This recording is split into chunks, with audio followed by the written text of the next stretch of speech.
The system running today did not have the validated escalation threshold. It had the faster, cleaner, unvalidated version. In the 8th minute, the drift in sensor array B reached 4.1%. The audit log flagged it. On the main screen, the patient's vitals looked stable. In the 11th minute, the prediction model for patient 2 generated an intervention recommendation. It was based on the drifting sensor array. It looked correct, the right format, the right clinical language, the right confidence indicator. Marcus read it, and then looked at the simulated vitals panel for patient 2 with the precise attention of a man double-checking an arithmetic result he already knew was wrong. The recommendation was contraindicated by the patient's actual simulated values.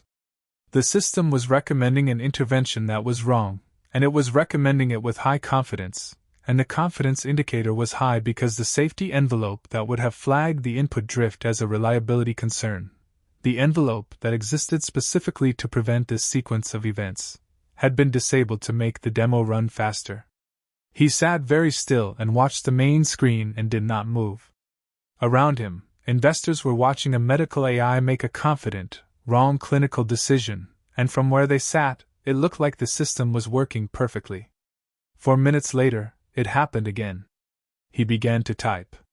The question came from Dr. Renata Solis.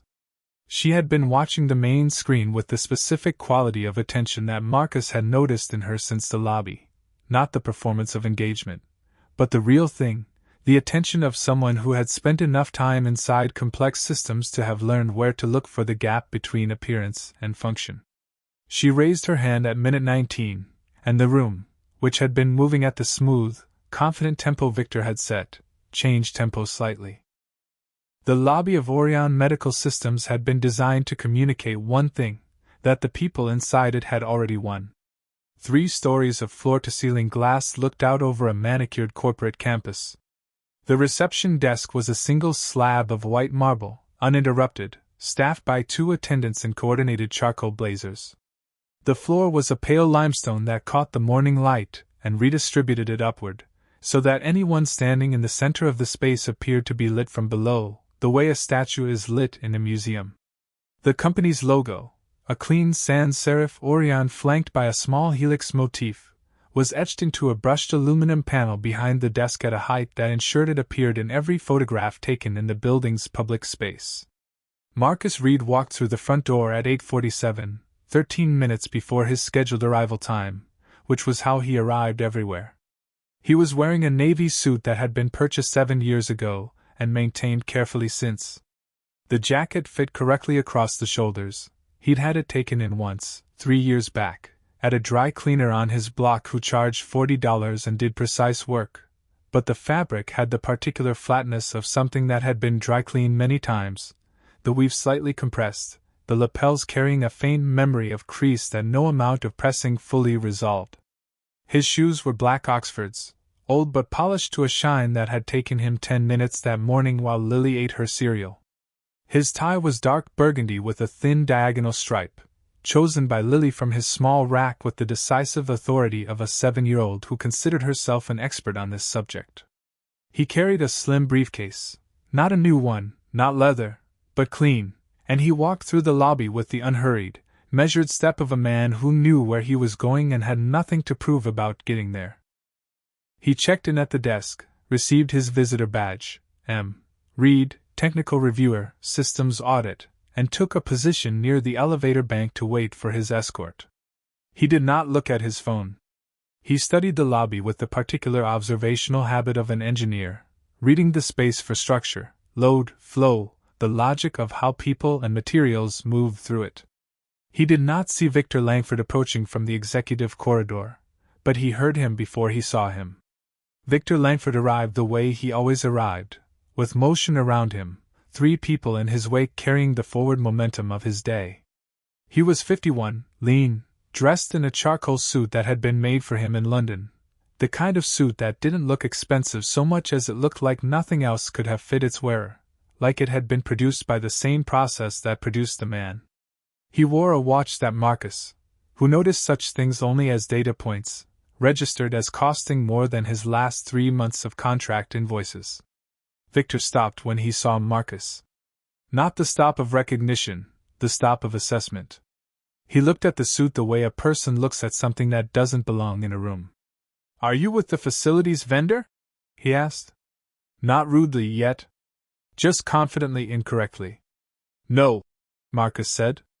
Marcus Reed. I'm the technical reviewer for today's systems audit. Victor looked at the visitor badge. He looked at the suit again. Behind him, two of his senior staff, a VP of engineering named Soren and a director of investor relations named Gale, maintained the careful neutrality of people who have learned to mirror their CEO's reactions before committing to their own. The auditor, Victor said. Right. He said it the way you say right when the word you actually mean is of course. A small smile moved across his face, not directed at Marcus but at Soren, the quick lateral glance of a man sharing a private observation with his audience. I want to say, Victor continued, his voice carrying easily across the marble lobby, perfectly pitched to be heard by the 4 investors already waiting in the seating area to the left, that whatever consulting firm sent you today, they might want to revisit their dress code policy. We have a fairly significant presentation this morning. The 2 investors closest to the conversation looked up. One looked away immediately. One did not. Marcus absorbed it. He did not react the way the room was quietly waiting for him to react. No flinch, no color in the face, no small defensive adjustment of posture. He stood exactly as he had been standing and looked at Victor Langford with the unhurried attention of a man filing accurate information about another person's character. I'll keep that in mind, he said. Victor moved toward the elevator with his entourage, already past it, already onto the day's next task. The investor who had not looked away was a woman named Dr. Renata Solis, representing a European health infrastructure fund that had been in discussion with Orion for 14 months. She was not looking at Marcus's suit. She was looking at his visitor badge, and specifically at the 2 initials preceding his last name on the small printed label, M.W. Reed. She had seen those initials before. In a patent filing from 11 years ago, attached to a safety architecture framework that she had referenced in her own fund's due diligence materials when evaluating Orion's core technology. She looked at the badge for another moment. Then she looked at the elevator where Victor Langford had just disappeared. She said nothing. She opened her folio and wrote 2 words on the top corner of her notes page, circled them, and waited for the day to proceed. The morning had started with a loose button and a bowl of cereal going cold. Marcus had noticed the button the night before, the second one down on the jacket, the one that showed when the jacket was closed for anything formal, and had left it for morning, which was either confidence in his own time management, or the particular optimism of a man who has learned to solve one problem at a time. He sat at the kitchen table at 6:15 with the jacket draped over the back of his chair, a needle threaded with navy thread, and the small focused attention he brought to anything mechanical. The stitch was tight and clean. He bit the thread close to the knot, and held the button in place for a moment to test it. It held. Lily came downstairs at 6:40 in her school clothes with her hair only partially addressed, one side of a braid completed, the other side abandoned somewhere between her room and the kitchen. She dropped into her chair and looked at his suit jacket. "That's the good one?" she asked. "That's the good one." She considered it with the directness that 7-year-olds bring to evaluations they haven't yet learned to soften. "It's a little old. It fits correctly and it's clean," Marcus said. "Those are the 2 requirements. Does it have to be old to be clean?" "No. It just happens to be both." She seemed to accept this under protest. She began eating her cereal with the methodical efficiency of a child who has a bus to catch and knows it. Marcus put the jacket on the hanger by the door and came back to make her lunch, the turkey sandwich she'd been requesting every day for 3 weeks without any apparent sign of getting tired of it. The small container of grapes, the 2 crackers. He wrote the note for her lunchbox the way he always did, a single sentence, nothing elaborate. "Tuesday, you're the best thing I've ever made." He folded it in quarters and tucked it under the sandwich. Elena had started the notes. She had written them every day from the first week of Lily's kindergarten until she had been too sick to hold a pen steadily, and then Marcus had taken them over without discussion, because it was the kind of thing that, once started, you did not allow to stop. Elena's photo was on the bookshelf in the hallway, not the living room, where it might become furniture, but the hallway, where he and Lily both passed it every day on the way to the door. She was laughing in the photo, captured in the middle of something, her head turned slightly as though someone had called her name, and she turned toward the sound before the expression fully formed. It was a live photo, a caught moment, real in the way that posed photos aren't. Marcus looked at it every morning. Some mornings he said something. Most mornings he just looked. "Dad?" Lily said from the kitchen. "Yeah. Do important people care about what you wear?" He came back to the kitchen doorway. "What kind of important?" She thought about it. "The kind who have meetings. Some of them care a lot," he said. "Some of them don't." "Which kind are the ones you're going to see?" "Probably the first kind," he admitted. She turned this over. "Then why don't you get a new one?" He sat down across from her and looked at her with the uncomplicated honesty he'd always chosen over comfortable evasion. "Because right now, the money goes to more important things. And because the people worth impressing shouldn't care about the suit."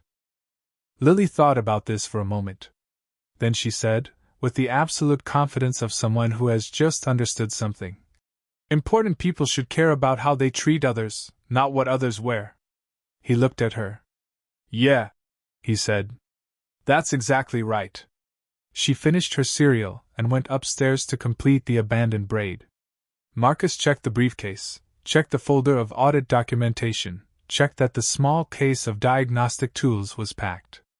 As he fastened the latches, Lily reappeared with her backpack, both braids finished, and before he could stand she reached past him and slipped something into the side pocket of the briefcase, a small folded square of paper. She zipped the pocket closed before he could ask about it. "For later," she said. He looked at the pocket. "What is it?" "For later," she said again, in the tone that did not invite further discussion. He let it go. He walked her to the bus stop, watched her climb the steps without looking back. She had recently decided that looking back was babyish, a decision he respected and found quietly difficult, and then he walked back to the apartment, collected the briefcase, and took the train downtown. Here is what Victor Langford did not know about the man he had mocked in the lobby.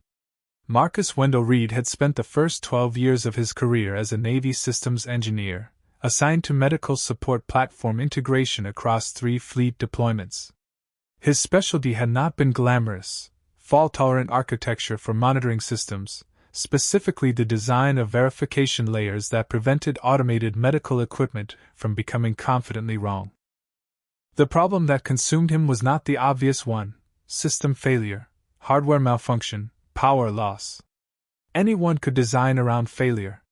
Marcus's concern was subtler and more dangerous: the scenario in which a system continued to function, continued to generate outputs, continued to appear reliable, while the inputs feeding it had drifted beyond valid range. A system that failed loudly was a system that could be corrected. A system that failed silently, while appearing operational, could harm someone before anyone understood what was happening. He had spent years building the architecture that made that second scenario detectable. The framework used layered checksum validation, behavioral drift monitoring, and a failure mode envelope that defined the boundaries within which the system's outputs could be trusted. If input signals fell outside that envelope, even subtly, even in ways that might not affect a single output reading but would compound over time, the system flagged it. Not a shutdown. Not an alarm. A flag, a recorded deviation, a signal to the operator that the confidence level of the current output had changed. He called it the safety envelope. Not because the language was poetic, but because that was what it was, the defined shape of the space inside which the system could be trusted to be right. After leaving the Navy, he had joined a medical device consultancy, and it was there that he and a colleague named Priya Anand had developed the formalized version of the framework into a patent application. The application, filed under M.W. Reed and P.S. Anand, described a fault-tolerant monitoring protocol for hospital automation environments, specifically addressing the behavioral drift detection and confidence envelope validation that Marcus had refined across a decade of applied work. The patent was approved. The framework became the architecture underlying a generation of hospital monitoring platforms, including the core verification system that Orion Medical Systems had embedded in their flagship product 4 years later, licensing it through an IP acquisition they treated as a balance sheet line item rather than as the engineering foundation that made the product viable. Marcus had been married to Elena for 6 years when the patent was filed. He had been married to her for 8 years when her illness was diagnosed, and for 11 when she died. After Elena died, he had declined 2 executive track offers, 1 board advisory role, and a position as chief safety officer at a competitor firm. He had taken contract auditing work instead, the kind of work that came with defined scope, clear deliverables, and hours that ended at a time compatible with school pickup. He had moved to a smaller apartment, organized his finances around Lily's stability rather than his professional trajectory, and spent 4 years building a quiet, purposeful life in the middle distance between the career he'd left and the one he could have had. Orion had hired him through a third-party consultancy. His contract specified a systems audit ahead of a major investor presentation, a standard review of validation documentation, architecture compliance, and testing record integrity. The hiring manager who approved the contract had searched the legacy documentation database for relevant expertise, found a flag on the original safety framework specifications referencing an outside design consultant, and followed the chain to Marcus's contract firm. Nobody at Orion's current leadership level had connected the contract auditor's name to the patent filing. Nobody had looked. Victor Langford had looked only at the suit. The company was preparing to demonstrate a hospital automation platform to investors representing a combined commitment of over $1 billion. The platform's core safety architecture, the framework that the investors' due diligence materials cited as the basis for Orion's regulatory viability, had been designed by the man Victor had compared to a bargain bin. Marcus had noticed this. He had said nothing. He was not interested in being noticed. He was interested in whether the system was safe, and the answer to that question was becoming, with each hour of review, increasingly and specifically alarming. Victor had prepared for today the way he prepared for everything, by controlling what the room saw before the room had a chance to form its own opinion. The investor briefing packet had been designed by an external communications firm at a cost that Marcus, reviewing the vendor invoices as part of his audit scope, had noted with the same neutral expression he gave everything.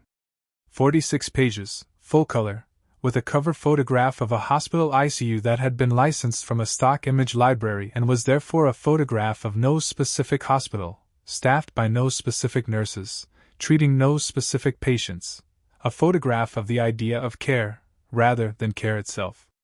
The section on safety compliance ran 4 pages and referenced the validation framework's architecture in language precise enough to sound technical and vague enough to be untestable by anyone who wasn't an engineer.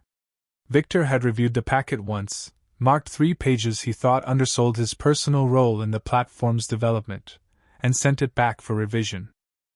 The watch on his left wrist had been purchased in Geneva 18 months ago. He had photographed it with his phone and posted it to his professional network with a caption about the relationship between precision engineering and leadership philosophy. It had received 412 likes, which he had checked twice. He was, by almost any available measure, a successful man. Orion's valuation had tripled under his tenure. He had recruited a board that trusted his instincts, assembled a leadership team that reflected his aesthetic preferences, and built a culture in which the most reliable path to advancement was agreement. He was not stupid. He understood markets, he understood narrative, he understood the gap between what investors needed to believe and what the product actually did, and he managed that gap with the specific talent of someone who has learned that confidence, correctly deployed, is frequently indistinguishable from competence. What Victor did not understand was engineering. Not the honest kind, not the kind that lived in the gap between what a system said it was doing and what it was actually doing.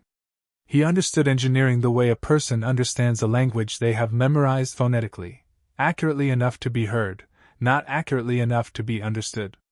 He was preparing today's demonstration on the basis of assurances from a team that had learned, across 18 months of his leadership, that delivering unwelcome information produced unwelcome consequences. The lead engineer on the demo platform, a careful and increasingly frightened man named David Chow, had filed 3 internal safety flags in the past 6 weeks regarding anomalies in the demonstration environment. 2 of them had been formally deprioritized. The third had been responded to with an email from Victor's chief of staff instructing the team to focus on what works, not what might not. David Chow had printed that email and kept it in a folder he'd started thinking of, privately, as documentation. Marcus had found 2 of the 3 flags in the audit documentation. He had found them because he knew where to look, which was in the places the current team didn't think to file things: legacy configuration logs, version control timestamps, the archive change request system that ran on a server nobody had bothered to integrate with the new project management platform.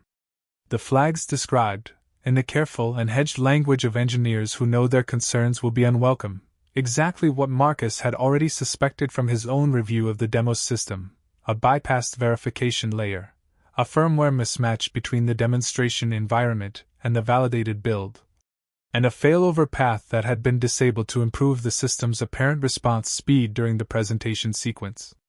The system, as configured for today's demonstration, was not running within its validated operating parameters. It was running faster, cleaner, and more responsively than the validated build, because the validated build included the safety envelope, and the safety envelope introduced the latency that Victor had described, in a recorded all-hands meeting Marcus had accessed through the audit trail, as making us look slower than our competitors. Marcus had watched that recording in the small audit room he'd been assigned on the 3rd floor, sitting very still, and then he had closed the laptop and sat in the quiet for a moment before writing a single line in his notebook: * demo system not running validated build. Safety envelope bypassed. Presenting to investors at 9 a.m. *. He had looked at the line. Then he had gone to find David Chow. He found David Chow outside the main presentation suite at 8:50, standing with a tablet and the expression of a man who had been carrying a weight for long enough that the weight had become the baseline. Marcus introduced himself, not his title, not his background, just his name and his role, and said plainly and briefly what he had found. The demo system was running with the checksum validation layer disabled, the firmware version mismatched against the approved baseline by 2 minor revisions, and the redundancy failover path suppressed. He said it in the even tone of someone reporting a meter reading, not diagnosing a catastrophe, because the precise delivery of critical information required a register that could be heard rather than reacted to. David Chow listened to all of it with the expression of a man hearing confirmed what he had been hoping was wrong. "I know," David said. "I've flagged it." "The flags were deprioritized," Marcus said. "I saw the chain. Victor wants the demo to run smooth. He says the validated build has a lag that makes us look, he said it makes us look like we're running on 2019 infrastructure. The lag is the safety envelope doing its job," Marcus said. "I know that. Is there a way to restore the validated configuration before 9? David looked at the tablet. "Not without someone approving it at the VP level, and Soren isn't going to override Victor this morning." He paused. "Or any morning." They stood in the corridor for a moment. "I need to tell someone with authority to delay the demo," Marcus said. "You're the auditor," David said. "That's technically within your review scope." "I know." They both understood what that meant, which was that Marcus was about to walk into the force of Victor Langford's prepared morning and introduce a complication. David looked at him with the specific sympathy of someone who is glad they are not the one about to do it. Victor was in the pre-presentation staging area with Soren, Gale, and 2 members of the investor relations team when Marcus approached. The investors had not yet been brought into the presentation suite. They were in the adjacent hospitality room receiving the full charm deployment. Victor was reviewing talking points with the practiced ease of a man running through material he has internalized and no longer needs to believe, only perform.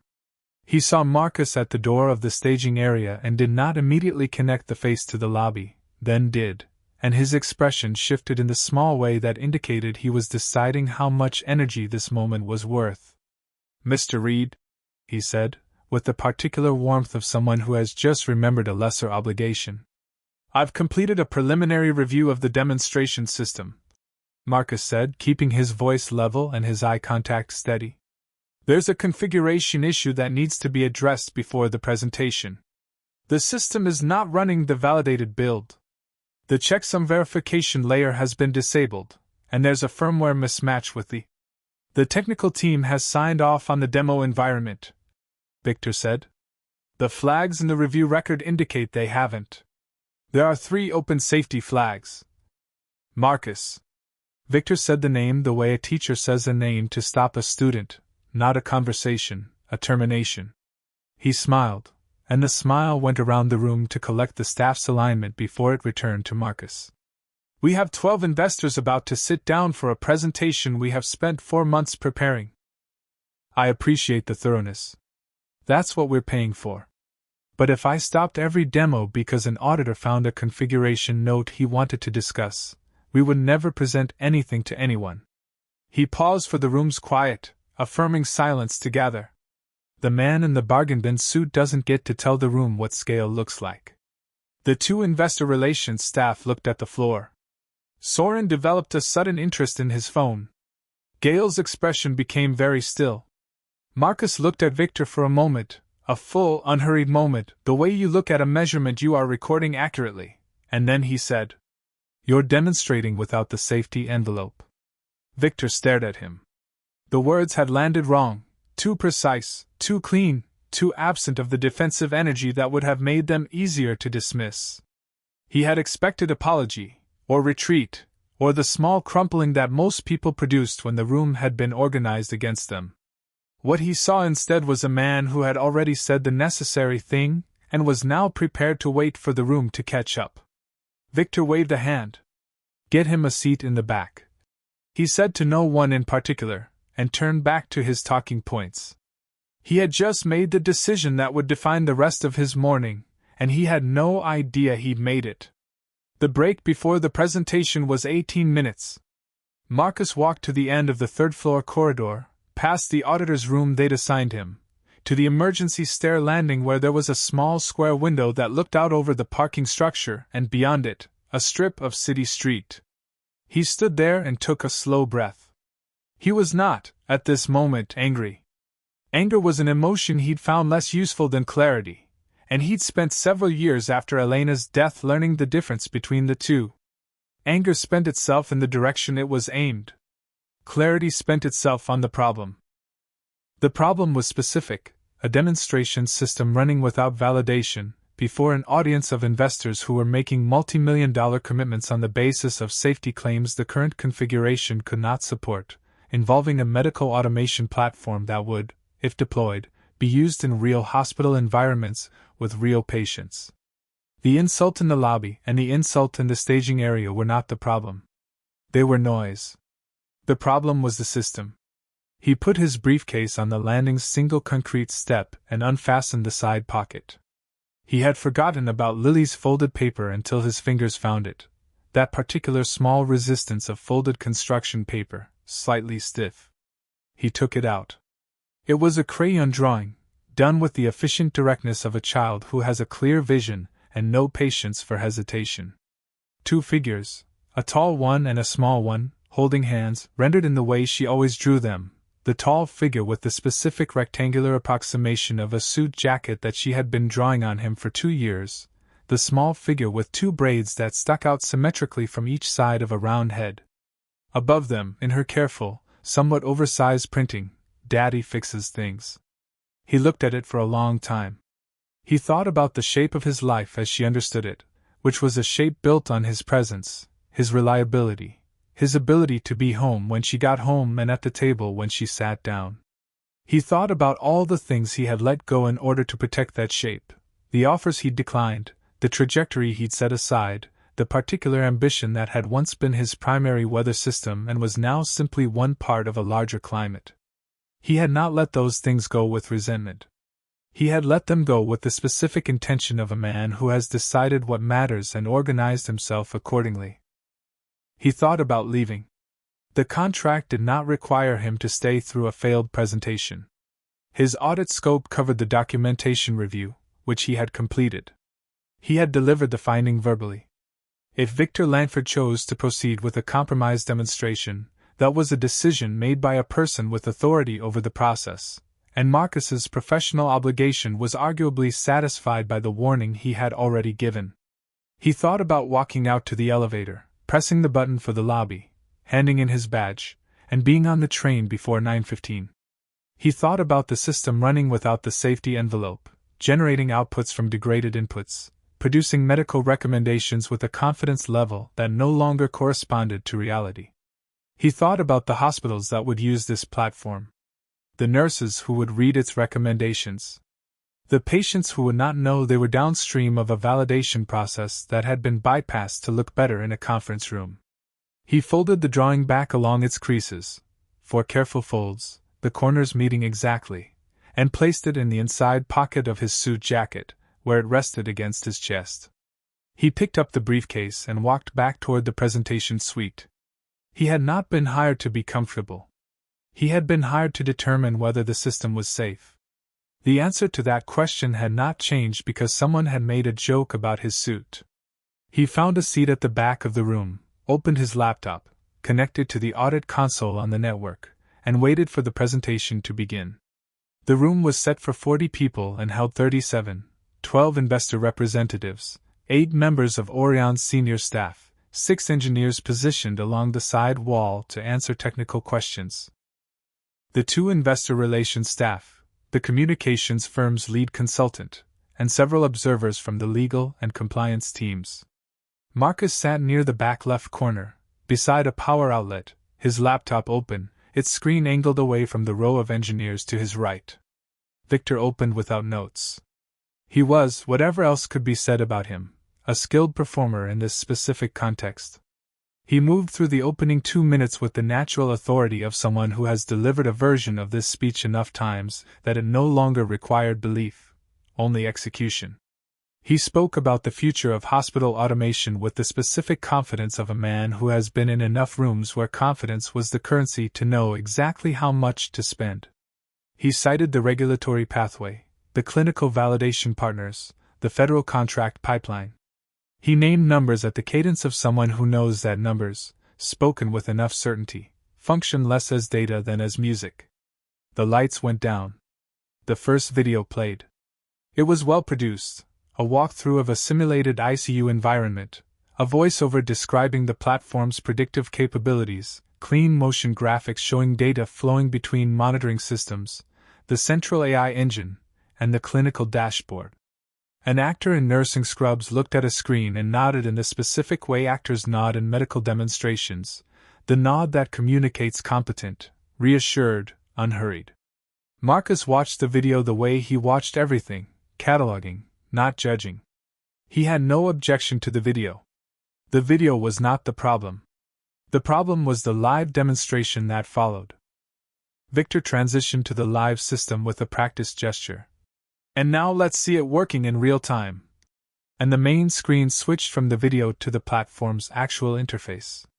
The demonstration environment loaded, a simulated ICU scenario, for virtual patients, continuous vitals monitoring, a predictive intervention model running in the background. It looked correct. Marcus knew it wasn't. He was watching the technical dashboard on his laptop, an audit-level view of the system's internal processes that wasn't visible on the main screen. He had requested access to it the night before, as part of his review scope, and the infrastructure team had granted it without informing Victor's staff, because it was a standard auditor request and they were accustomed to processing standard auditor requests. In the first 4 minutes, everything was smooth. The simulated vitals tracked, the intervention model processed, the dashboard updated with the clean responsiveness of a system that had been tuned for presentation. The investors watched with the focused attention of people evaluating something expensive. 2 of them were taking notes. In the 5th minute, Marcus saw the first flag.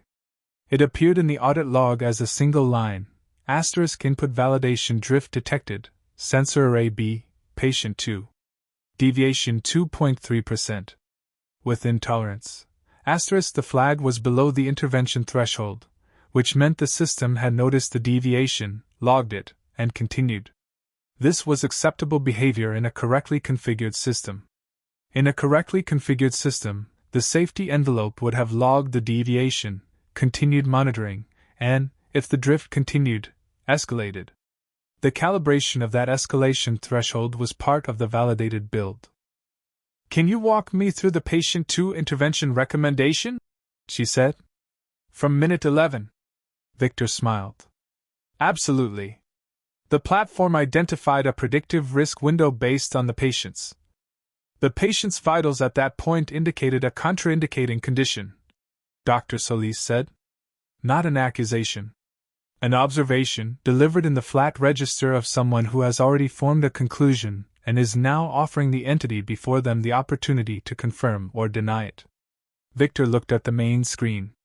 Then at his technical liaison, a young engineer named Kim, who was positioned along the wall for precisely this type of question. Kim looked at her tablet and then looked at David Chow, who was at the far end of the engineer row, and David Chow's expression answered the question before anyone spoke. "There may be a slight delay in the refresh cycle on the display interface," Victor said. "The system's processing is ahead of the visual. The recommendation was generated at 11:04, Dr. Solis said.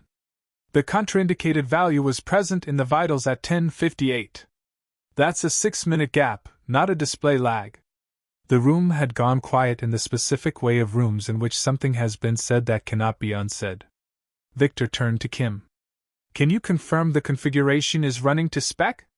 Kim looked at her tablet for a moment longer than a confident answer would require. The dashboard shows nominal," she said. "But I'm seeing some flags in the internal log." "Flags?" Victor repeated. The word came out wrong, flat, emptied of the authority he'd been operating with for the past 20 minutes. "Sensor drift on array B," Kim said. It's been in the logs since minute 5. "And the safety verification layer?" Kim looked at David. David looked at the floor. "The safety verification layer is not active on the current build," David said. His voice was steady and clear, the voice of a man who has decided that a recorded meeting is going to be more useful than a diplomatic one. "It was disabled prior to the demonstration. I've had 3 open flags on that decision for 6 weeks. Victor said nothing for 3 seconds, which was long enough for everyone in the room to understand that this was not a technical clarification he was about to provide. "This is," he said, "a minor configuration variance that the team will." "It is not minor."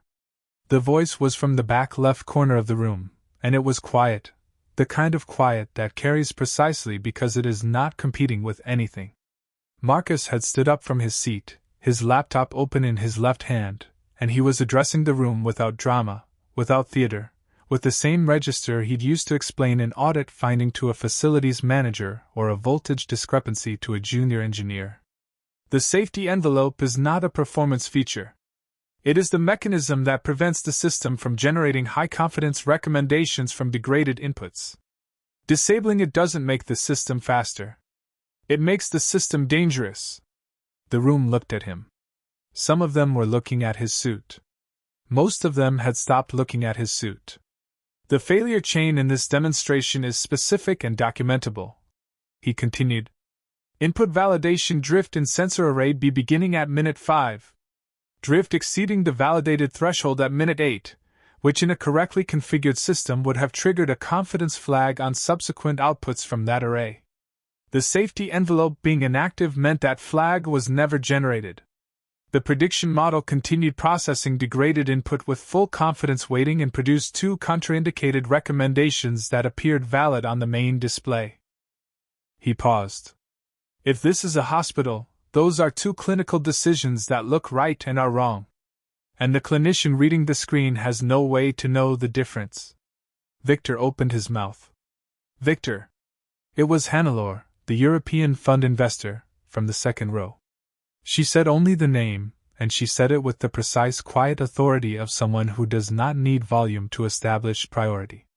Victor closed his mouth. Carolyn, the lead engineer from the compliance team, had stood up from her seat along the wall. She was looking at Marcus. "Can you specify the failure chain for the record?" she said. "Yes," Marcus said. "I can." He connected his laptop to the room's main display. He did not ask permission. He looked at the AV console operator, who looked at Carolyn, who gave the small nod of a person who has decided that the next few minutes are going to happen regardless, and that the most useful thing she could do was ensure they were documented correctly. The main screen shifted from the demo platform's dashboard to Marcus's audit console. What appeared was not a presentation. It was a file system, timestamp logs, version control records, a change request database, and a series of email threads that had the particular appearance of communications that were not written with the expectation of ever being in a room with investors. Marcus began at the beginning, which was the architecture. "The safety envelope I'm describing was not a feature added to this platform after the core system was built," he said. "It is the foundational architecture that the platform's validation approval was built on. Without it, the validated performance claims in your briefing packets do not apply to the system you are currently watching operate." He pulled up the patent documentation, the original filing, archived in the IP records he'd accessed through the audit trail's linkage to Orion's legal database. The names at the top of the filing were legible on the main screen across the room: M.W. Reed, P.S. Anand. He heard Dr. Solis exhale once, quietly. "The framework described in this patent, the behavioral drift detection, the confidence envelope validation, the failure mode boundary definition, is the system that Orion licensed as the core safety architecture of this product. I know what it does because I designed it." He said this without emphasis, without pause for effect, in the same register in which he had said everything else. It was a fact among other facts. The room received it as something different. He moved to the change logs. On November 7th, the demonstration environment was separated from the main validated build under a change request designated as Presentation Optimization. That request included, as one of its changes, the deactivation of the checksum validation layer, described in the change request documentation as latency reduction for demo environment. That change was approved at the VP level. He pulled up the approval email. Soren Kessler's name was in the from field. The timestamp was visible. The subject line read, Demo Build, Final Config Approval. He heard someone in the row ahead of him push their chair back slightly from the table. On November 14th and November 21st, the lead systems engineer filed 2 safety flags against the demo build configuration, citing specifically the deactivated verification layer and the firmware mismatch. He pulled up the flags. David Chow's name. The dates. The description.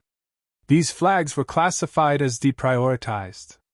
The deprioritization was communicated by the Office of the Chief Executive. He pulled up the email from Victor's Chief of Staff. The instruction, "Focus on what works, not what might not," appeared on the main screen in the business casual language in which it had been written, which was somehow worse than if it had been written in blunter terms. "The firmware mismatch I identified this morning represents a 2-version gap from the validated build. The changes between those versions include modifications to the sensor input weighting model that affect the prediction algorithm's handling of boundary range values. In practical terms, the prediction model running today responds differently to edge case inputs than the validated model does, and that difference is not a minor calibration variance.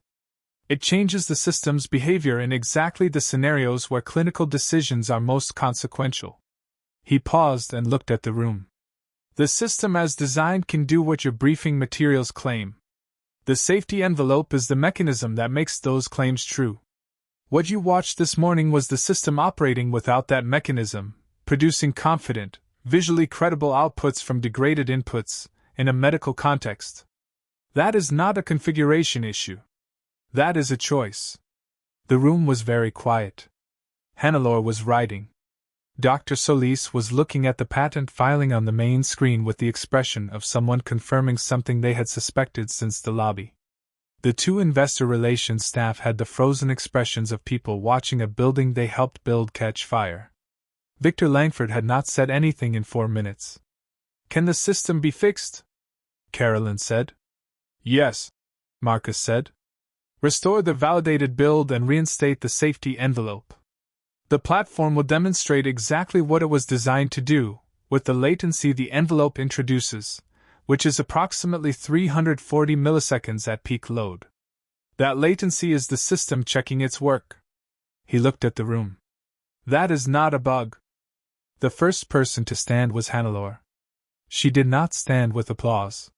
She did not stand with the enthusiasm of someone at a performance.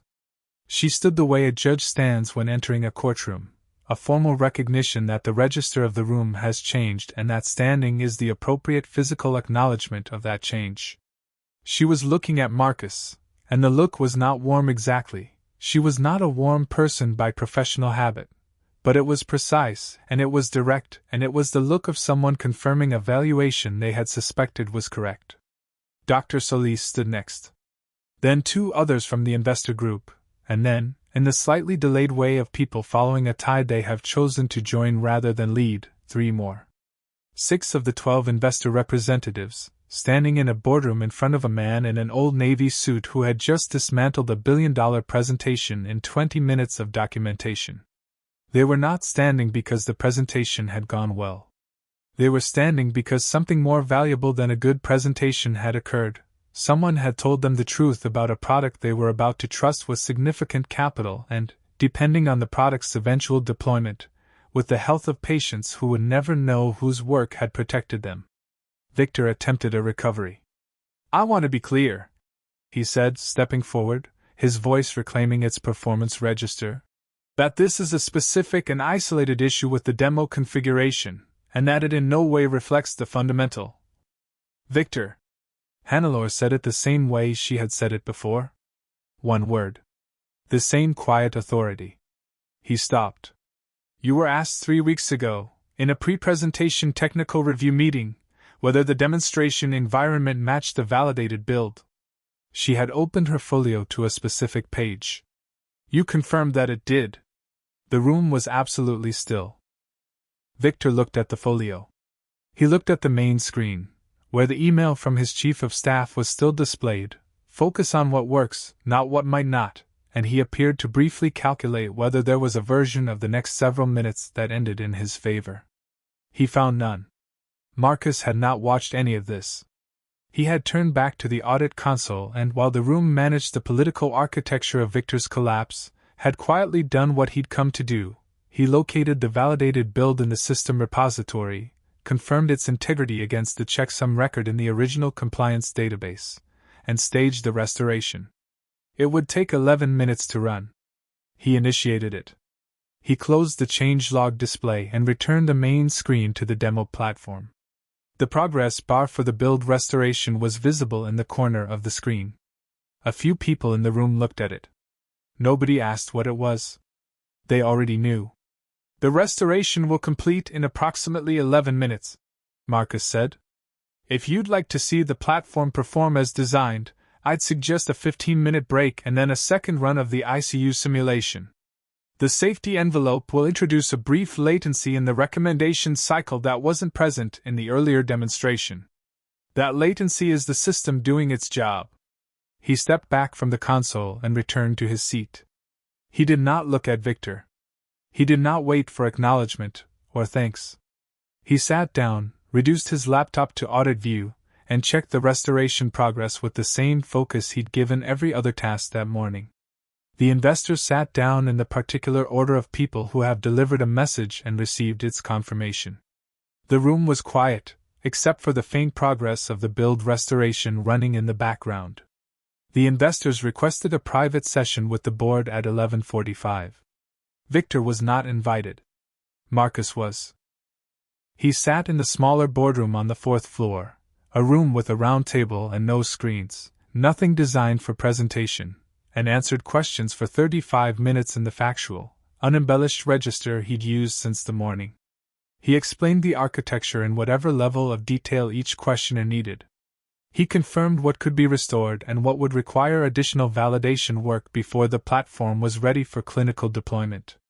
He was accurate, and he was complete, and he did not editorialize. Toward the end of the session, with the investor representatives beginning to gather their notes, the boardroom door opened and Victor entered without knocking.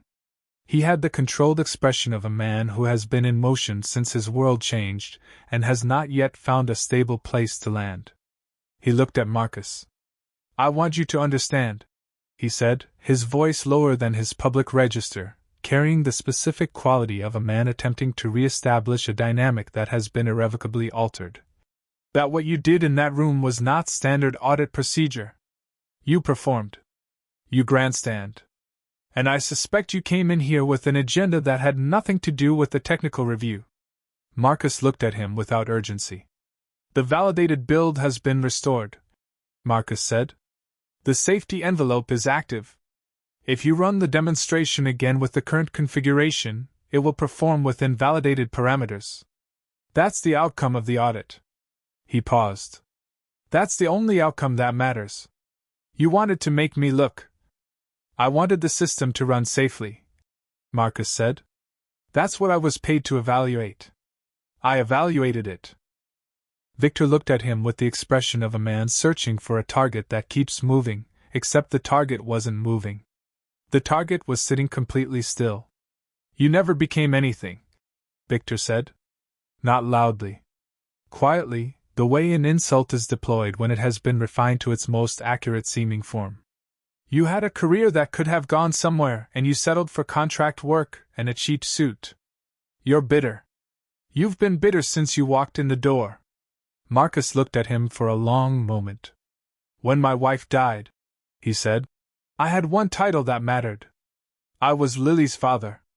Everything I've done since has been organized around that." He said it without self-pity, without drama, in the plain, exact tone of a man stating a priority. "You can't threaten a man who already knows what he values. That's what you've been trying to do all morning, and it's why you haven't been able to land it." Victor said nothing. "I'd suggest," Marcus said, "that you let the board complete their session." He turned back to the table. Victor remained in the doorway for a moment, then left. The room was quiet. Hannelore was looking at the table's surface. Dr. Solis was looking at Marcus with an expression that had moved from assessment to something closer to respect. Nobody spoke for a moment. "I have one final question," Hannelore said. "Can this company build what it's claiming to build, the right way?" Marcus considered the question with the honesty it deserved. "The architecture can do it," he said. "Whether the leadership culture can support doing it correctly, that's a governance question, not an engineering one." She nodded once. "Then we'll need to address the governance," she said. Victor Lanford was placed on administrative leave by the board at 2:15 that afternoon, pending a formal investigation into the misrepresentation of the demonstration system's validation status to investors and the documented suppression of 3 internal safety flags. Soren Kessler, who had approved the configuration change, was placed on a performance review with remediation requirements. The communications firm was released from contract. The investor briefing packets were recalled and amended. The board chair, a woman named Patricia Osei, who had been quiet throughout the morning's events and had arrived at the investor session with the demeanor of someone who had been processing what she was hearing since the lobby, asked Marcus directly whether he would be willing to lead an independent technical ethics audit of the platform's full development history and current validation status. He said yes. She then said that the board wanted to discuss a more permanent arrangement, a senior technical role with real authority over safety review and release criteria. She named a title. She named a number. She looked at him with the direct, clear-eyed seriousness of someone who understood, now, what kind of asset they had been treating as a line item. Marcus listened to all of it. Then he said, "I need to establish terms before we discuss scope." She said, "Go ahead. No late delivery demands that require consistent late nights," he said. "I have school pickup at 3:15. That's a hard boundary." He said it plainly, not apologetically. It was not an apology. It was a specification. No hidden safety exemptions. If there is a decision that trades safety for timeline, I have the authority to flag it and delay the release. That authority cannot be overridden by anyone below the full board. And no retaliation, formal or informal, against David Chow or the other engineers who filed those safety flags. They were right. They were right in writing, with timestamps, 6 weeks ago. They get formal documentation of that. Patricia wrote each condition on the notepad in front of her. She did not negotiate any of them. Is there anything else? She said. He thought about it.